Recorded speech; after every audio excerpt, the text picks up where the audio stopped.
It seems that some people are simply unable to make long-chain fatty acids at a rate fast enough to ensure that the body's needs are met.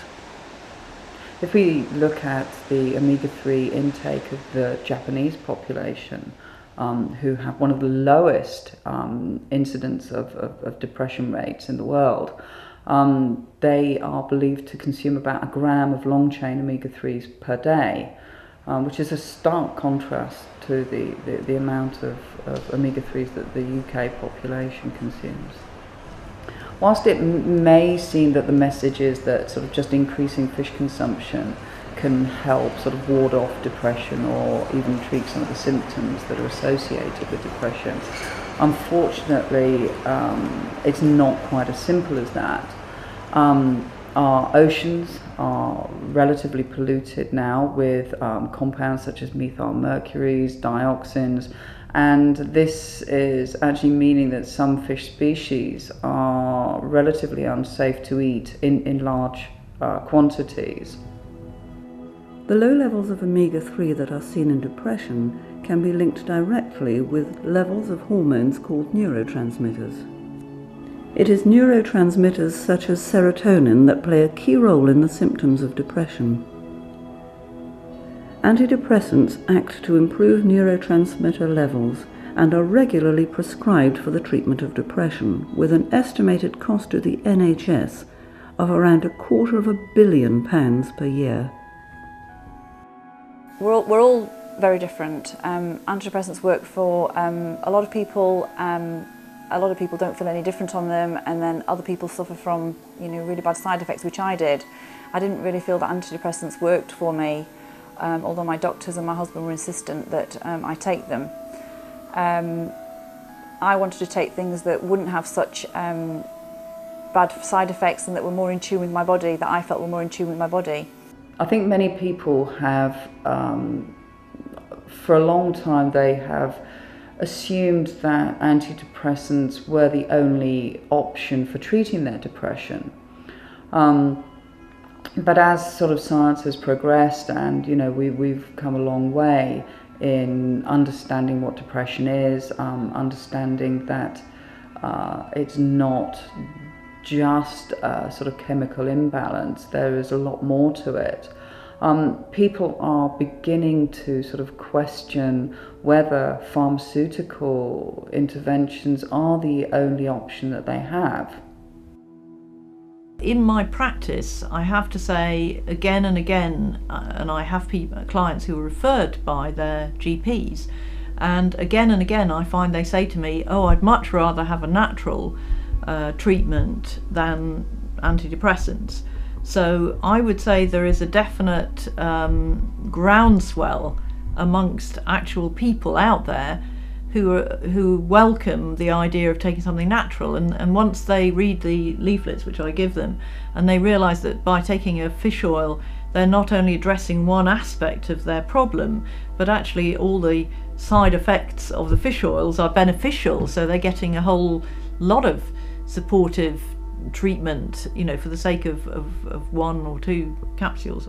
I deal with long-term therapy, and mostly once they're off their antidepressants or going down just to 50 milligrams, they do have a choice with the clients, and they choose to stay on the Veggipa, and they too say maybe something's happened and they get those old feelings back, and then I'll say to them, "What's changed? Anything happened?" And they say, "Well, there was an illness, or we had a loss, or I had a loss of stress.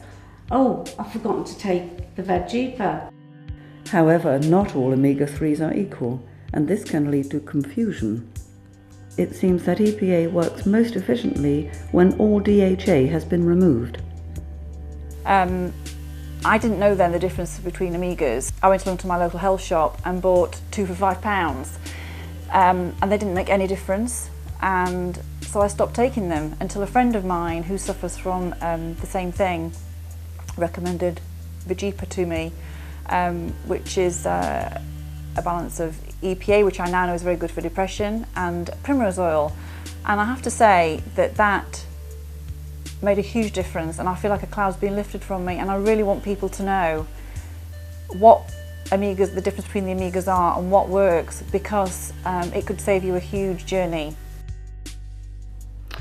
What we now know is that whilst DHA has a very important role structurally within the brain, EPA actually has a very functional role, and it is becoming very clear that it is EPA within a fish oil that actually exhibits these sort of antidepressive qualities.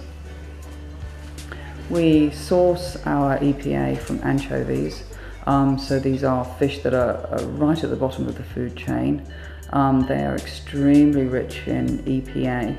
The oil is extracted under pharmaceutical grade facilities, and we pride ourselves on the fact that our products are actually formulated using the latest scientific findings, because when people are looking for an alternative possibly, or an add-on to pharmaceutical treatments, what they want to be reassured is that that product is going to work, if not better than the treatment that they're using, at least as good as.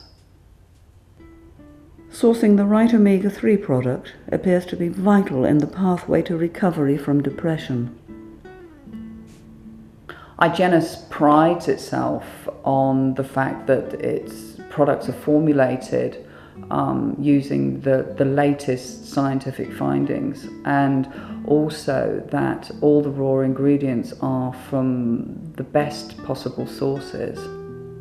The use of highly purified, highly concentrated fish oil supplements certainly offers an alternative to sort of consuming oily fish, considering that there are recommendations to be aware of contamination levels in particular types of fish, that sort of resorting to sort of eating fish more than 2 times a week has to be viewed with caution.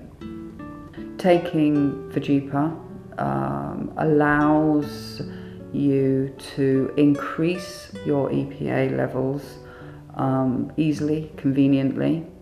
The other benefits, not only just for the sort of looking after mental health, are also the sort of internal benefits that you will be getting.